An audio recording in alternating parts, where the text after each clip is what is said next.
دیکھیے عبدالباسط صاحب،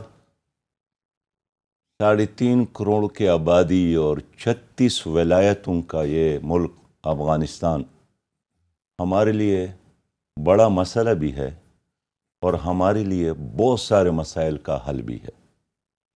مسئلہ ان معنوں میں ہے کہ اگر ہماری ان کے ساتھ دوستی نہ ہو اور ایک اچھا پڑوسی نہ ہو تو یہ انڈیا کا اور ہمارے دشمنوں کا ایک مرکز بنے گا، ہمارے خلاف استعمال ہوگا۔ ماضی میں یہی ہوا ہے، لیکن ہمارے بہت سارے مسائل کا حل بھی ہے کہ اگر افغانستان کے ساتھ ہماری اچھی دوستی ہو، اعتماد ہو، اور ہم اس کو ایک صوبہ سمجھنے کے بجائے ایک ملک پڑوسی کے طور پر تسلیم کرے، برابری کی بنیاد پر دوستی کرے، تو یہ ہمارے لیے دفاع کے لحاظ سے بھی کہ ہم تقریباً 1400 کلومیٹر ہمارا بارڈر محفوظ رہے گا۔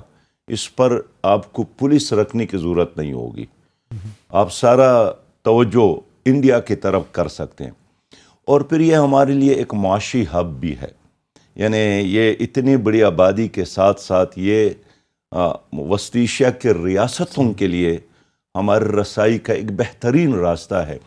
یہ تو گزشتہ دنوں متقی صاحب آئے تھے، انہوں نے بھی بتایا کہ آپ کو کیا خطرہ ہے۔ آپ کی ملاقات ہوئی تھی ان کے ساتھ؟ میری ملاقات ہوئی تھی، بہت تفصیل کے ساتھ ملاقات ہوئی تھی، اور انہوں نے کہا کہ افغانستان کو اللہ تعالیٰ نے اتنے معدنیات دیے ہیں کہ روسیوں نے نکالے وہ ختم نہیں ہو سکے، امریکیوں نے نکالے وہ ختم نہیں ہو سکے ہے، اور اس وقت بھی افغانستان کی کرنسی پاکستان کی کرنسی سے 3 گنا زیادہ فارن ریزروز بھی زیادہ ہیں ان کے پاس، بہتر ہیں۔ اچھا ہے، واحد ملک ہے دنیا کا کہ جس پر کوئی 1 روپیہ بھی قرض نہیں ہے، اور ان کے برآمدات میں مسلسل اضافہ ہوا ہے۔ تو ان کا یہی کہنا تھا کہ پورا افغانستان کے ہمارے روڈ آپ کے لیے حاضر ہے۔ انہوں نے تقریباً ہمارے بارڈر تک اپنے روڈ پہنچائے ہیں۔ مسئلہ ہمارا ہے کہ ہم نے تو باڑ لگائے ہیں کہ ادھر نہ آنا، ہم ادھر نہیں آئیں گے۔ تو اس وقت جو افغانستان کے حوالے سے پاکستان کی پالیسی ہے وہ ایک زگ زیگ ہے، اس میں جس طرح آپ نے چمن پاٹک دیکھا ہوگا یا تورخم پاٹک دیکھا ہوگا، وہاں بھی بہت زنجیر کی طرح سڑک ہے، اسی طرح ہماری پالیسی میں بھی۔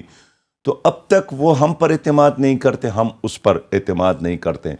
تو میرا یہ خیال ہے کہ اب ریاستوں سے بڑھ کر عوامی سطح پر، دانشوروں کے سطح پر ہمیں افغانستان کے ساتھ تعلقات کو مزید مضبوط بنانے کی ضرورت ہے۔